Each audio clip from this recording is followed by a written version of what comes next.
Baik, bismillahirrahmanirrahim. Assalamualaikum warahmatullahi wabarakatuh. Perkenalkan, nama saya Wiwit Kurniandi. Saya adalah CGP Angkatan 9 tahun 2023. Nah, dalam kesempatan kali ini, saya akan coba memaparkan sebuah master plan saya sebagai seorang calon guru penggerak yang saya beri judul Guru Penggerak Transformasi Pendidikan dalam 3 tahun. Jadi ini adalah sebuah master plan apa yang akan saya lakukan seandainya telah lulus sebagai seorang guru penggerak dalam kurun waktu 3 tahun. Ya, lebih kurang begitu. Nah, jadi di tahun ini saya buat dalam bentuk sebuah timeline, ya, dalam kurun waktu selama 3 tahun yang dibagi menjadi 12 fase. 1 tahun itu ada 4 fase. Nah, di tahun pertama ini ada fase yang pertama, kedua, ketiga, dan keempat. Ini kami sebut dengan membangun fondasi. Ya. Jadi di tahun pertama ini adalah pembentukan fondasi yang kuat untuk perubahan. Ya, kami akan memulai dengan membentuk tim kerja penggerak sekolah. Jadi kami namakan tim ini adalah tim kerja penggerak sekolah. Kemudian tim ini akan menjadi motor perubahan. Ya, tim ini yang akan menjadi motor perubahan di sekolah. Ya.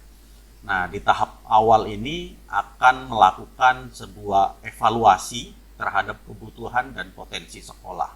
Ya. Setelah itu mengidentifikasi permasalahan utama dan peluang pengembangan yang akhirnya dibuat dalam sebuah rencana kerja tahunan, ya, atau RKT. Itu untuk di bulan pertama sampai di bulan ketiga. Kemudian di fase kedua itu bulan keempat sampai bulan keenam ini ada pelatihan dan pengembangan keterampilan, ya, yang isinya itu adalah mengadakan pelatihan untuk guru-guru dalam bidang pengajaran dan manajemen kelas. Kemudian membangun kapasitas guru dalam penggunaan teknologi pendidikan. Hari ini kita tidak bisa pungkiri bahwa teknologi harus masuk ke dalam dunia pendidikan. Karena mau tidak mau itu adalah sebuah tuntutan zamannya sekarang. Ya. Sebagaimana dengan filosofi pendidikan Ki Hajar Dewantara bahwa kita harus sesuaikan dengan zamannya. Ya. Kemudian mengembangkan kurikulum khusus yang mendukung tujuan penggerakan sekolah. Nah, yang dimaksud dengan kurikulum khusus ini tentu saja adalah sebuah kurikulum operasional satuan pendidikan, ya, KOSP. Jadi akan disusun dan dikembangkan sebuah kurikulum operasional satuan pendidikan yang disesuaikan dengan kondisi sarana prasarana yang ada di sekolah.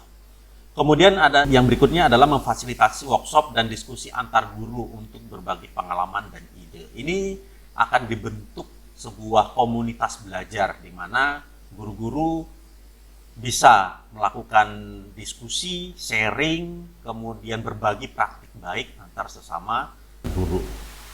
Itu yang kami lakukan untuk di fase kedua, ya. Nah, di fase ketiga di bulan ke-7 sampai ke-9 itu adalah implementasi perubahan pertama, ya, implementasi perubahan pertama dalam pengajaran dan manajemen sekolah, ya. Di sini kami akan memonitor pelaksanaan rencana perubahan dan memberikan dukungan kontinu kepada guru, ya, memberikan dukungan kontinu kepada guru, kemudian melakukan evaluasi dan pemantauan akan menjadi bagian penting di proses ini, ya. Jadi untuk di fase ketiga ini yang kami lakukan adalah ini, ya. Nah, kemudian di fase terakhir di tahun pertama itu adalah keterlibatan komunitas dan orang tua. Ya. Tidak bisa kita pungkiri, apalagi kami di SMK, bahwa keterlibatan komunitas itu sangat penting dan sangat membantu untuk perkembangan sekolah. Karena kita tidak mungkin sanggup menyediakan seluruh sarana prasarana pendidikan untuk siswa. Kita membutuhkan komunitas. Apakah itu komunitas profesional, komunitas dunia kerja dan lain sebagainya. Ya. Dan juga kita membutuhkan bantuan orang tua dalam mendidik anak. Yang pertama itu kami lakukan adalah melibatkan komunitas sekolah dan orang tua dalam proses menggerakkan sekolah. Kemudian mengadakan pertemuan rutin dengan komite orang tua dan membangun kemitraan yang kuat. Nah, salah satu jantung SMK itu adalah membuat kemitraan yang kuat dengan dunia usaha, dunia industri, atau industri dan dunia usaha yang disebut dengan I2K. Kemudian yang ketiga adalah mengorganisir kegiatan-kegiatan komunitas yang mendukung pendidikan. Ya, ini yang akan kami lakukan di tahun pertama, ya. Ini di tahun pertama. Jadi 4 fase ini akan menguatkan fondasi untuk transformasi pendidikan. Ya. Oke, lanjut kemudian di tahun kedua, ya, di tahun kedua kami akan melakukan upaya kami dengan memulai evaluasi terhadap tahun pertama. Apa yang terjadi di tahun pertama? Kita evaluasi. Ya. Kemudian diidentifikasi, dilakukan identifikasi area-area mana yang butuh perbaikan. Setelah ketemu, maka akan diadakan perubahan atau memperbarui rencana kerja tahunan atau RKT yang akan dijalankan untuk di tahun kedua. Ya.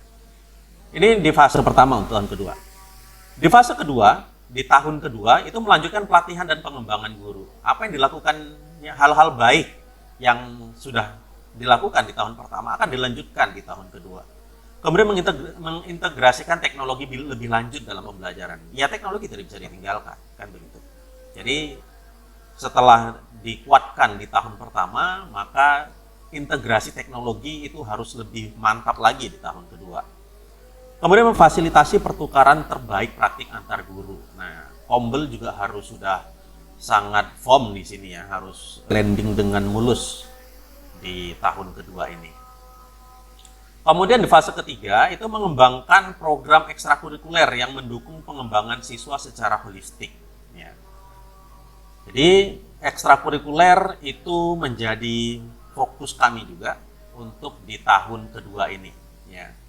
Kemudian mempromosikan partisipasi siswa dalam kegiatan ekstrakurikuler. Nah, ini juga menjadi promosi bagi sekolah, memperkenalkan sekolah kita ke dunia luar dengan mengikuti kegiatan-kegiatan ekstrakurikuler. Kemudian melibatkan guru dan komunitas dalam pelaksanaan program ini. Kita juga tidak terlepas dari komunitas dan orang tua dan guru untuk berjalannya program ini. Kemudian di akhir tahun kedua, di bulan ke-10 sampai ke-12, kita mengadakan kegiatan-kegiatan yang lebih besar, melibatkan orang tua dan komunitas. Apakah itu diskusi-diskusi parenting, kelas-kelas parenting, dan sebagainya. Membangun program sukarelawan yang melibatkan orang tua dalam kegiatan sekolah. Ini kita juga akan buat itu. Ya, termasuk juga kita akan rencanakan untuk membuat dewan penyantun di sekolah. Kemudian menilai dampak keterlibatan orang tua dalam komunitas pada prestasi siswa. Kita akan lakukan evaluasi dan penilaian, ada nggak sih dampaknya keterlibatan orang tua dan komunitas ini terhadap prestasi siswa. Ya. Itu di akhir tahun kedua. Kemudian di fase selanjutnya di tahun ketiga, ya, di tahun ketiga kita akan lakukan evaluasi hasil pada tahun kedua dan mengidentifikasi pencapaian serta perbaikan yang diperlukan. Kemudian mempersiapkan rencana aksi untuk tahun ketiga berdasarkan evaluasi ini. Jadi setiap awal tahun kita lakukan evaluasi. Dan kita lakukan revisi dan perbaikan apa yang celah-celah yang masih terlihat bolong, celah-celah yang kosong, ya, itu akan kita perbaiki. Kemudian di bulan ke-4 sampai ke-6 kita pengembangan keberlanjutan, yaitu membangun kapasitas tim penggerak sekolah untuk menjalankan program secara mandiri. Ya. Jadi diharapkan tim ini sudah berjalan secara mandiri, sudah autopilot, istilahnya begitu. Kemudian membuat rencana keberlanjutan jangka panjang untuk sekolah. Ya. Jadi kita akan lakukan program-program keberlanjutan dalam jangka panjang 5 tahun, 10 tahun, 15 tahun yang ke depan. Kemudian melibatkan pemangku kepentingan eksternal dalam dukungan berkelanjutan. Nah, kita juga akan menggandeng pemangku-pemangku kepentingan eksternal untuk mendukung program ini. Kemudian di bulan ke-7 sampai bulan ke-9 itu ada peningkatan evaluasi, penilaian dan evaluasi siswa. Pengembangan sistem penilaian lebih efektif dan bervariasi. Ya, yang akan kita lakukan. Kemudian memfasilitasi pelatihan guru tentang penggunaan data penilaian untuk meningkatkan pengajaran. Dan yang terakhir adalah melibatkan siswa dalam proses evaluasi dan perbaikan. Baik. Kemudian di akhir tahun ketiga, ya, kita akan di bulan ke-10 dan ke-12 itu penyebaran hasil dan pembagian pengalaman. Ya. Jadi di akhir tahun ketiga kita sudah melakukan penyebaran hasil dan pembagian pengalaman. Kita sudah expand keluar. Yaitu menyebarkan hasil program penggerakan sekolah kepada komunitas pendidikan yang lebih luas. Ya, kita ada MKKS, kita ada subrayon. Nah, kita akan lakukan penyebaran praktik-praktik baik ini. Apa sih yang sudah kita hasilkan selama 3 tahun ini? Kita share kepada komunitas pendidikan yang lebih luas. Kemudian berbagi pengalaman dan praktik terbaik dengan sekolah lainnya. Itu. Kemudian mengadakan acara penutupan tahun untuk merayakan prestasi siswa dan penggerakan sekolah. Jadi kita di sini akan lakukan perayaan besar. Ya. Kita sudah bekerja keras selama 3 tahun. Kemudian kita paparkan hasilnya, ini dia, dan kita akan dengan sangat bangga mengatakan ini hasil kerja tim penggerak sekolah selama 3 tahun. Baik, jadi itu master plan kami yang kami susun untuk 3 tahun dalam sebuah rangkaian mata rantai yang saling jalin berkelindan, yang setiap fasenya itu merupakan dukungan terhadap fase-fase berikutnya. Itu saja barangkali yang bisa kami paparkan untuk hari ini. Sekian dari saya. Billahi taufiq wal hidayah. Assalamualaikum warahmatullahi wabarakatuh.